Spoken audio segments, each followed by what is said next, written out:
ప్రపంచ క్రికెట్లో ఒకప్పుడు మంచి జట్టుగా పేరున్న జింబాబ్వే తర్వాతి క్రమంలో పాతాళానికి పడిపోయింది. ఆ దేశంలో ఆర్థిక సంక్షోభంతో జింబాబ్వే క్రికెట్ జట్టు పరిస్థితి దారుణంగా తయారైంది. మళ్లీ పూర్వ వైభవం సాధించే దిశగా ఇప్పుడిప్పుడే పెద్ద జట్లపై ఆకట్టుకునే ప్రదర్శన చేస్తోంది. తాజాగా ఐసీసీ వన్డే ర్యాంకింగ్స్ లో జింబాబ్వే స్టార్ క్రికెటర్ సికిందర్ రజా టాప్ ప్లేస్ కు దూసుకొచ్చాడు. ఆల్రౌండర్ విభాగంలో అగ్రస్థానాన్ని కైవసం చేసుకున్నాడు. 39 ఏళ్ల రజా శ్రీలంకతో జరిగిన 2 వన్డే మ్యాచ్లలో 92, 59 పరుగులతో రాణించడమే కాకుండా ఒక వికెట్ కూడా తీశాడు. దాంతో 2 స్థానాలు ఎగబాకి ఐసీసీ వన్డే ర్యాంకింగ్స్ లో టాప్ ప్లేస్ లో నిలిచాడు. రజా తన కెరియర్ లో ఆల్రౌండర్ల ర్యాంకింగ్స్ లో అగ్రస్థానానికి చేరడం ఇదే తొలిసారి.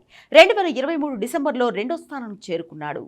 శ్రీలంకతో సొంతగడ్డపై జరిగిన వన్డే సిరీస్ లో 151 పరుగులు చేశాడు. దాంతో బ్యాటర్ల ర్యాంకింగ్స్ లోనూ 9 స్థానాలు పైకి ఎగబాకి 22వ స్థానానికి చేరుకున్నాడు. ఇది అతని కెరియర్ లో సెకండ్ బెస్ట్.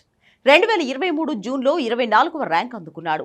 బౌలర్ల జాబితాలో కూడా ఒక స్థానం మెరుగుపడి ఇప్పుడు 38వ స్థానంలో కొనసాగుతున్నాడు. కాగా టీమిండియా నుంచి రవీంద్ర జడేజా ఒక్కడే టాప్ 10లో చోటు దక్కించుకుని 9వ స్థానంలో కొనసాగుతున్నాడు. ఈ సిరీస్తో శ్రీలంక ఆటగాళ్లు కూడా తమ స్థానాలు మెరుగుపరుచుకున్నారు.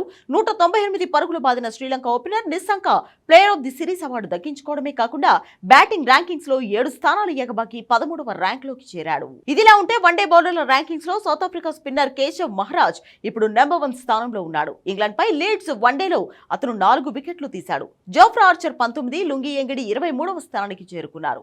మరోవైపు వన్డే బ్యాటింగ్ ర్యాంకింగ్స్ లో శుభ్మన్ గిల్ టాప్ ప్లేస్ లో కొనసాగుతున్నాడు. టాప్ 10 జాబితాలో 4 భారత ఆటగాళ్లు చోటు దక్కించుకున్నారు.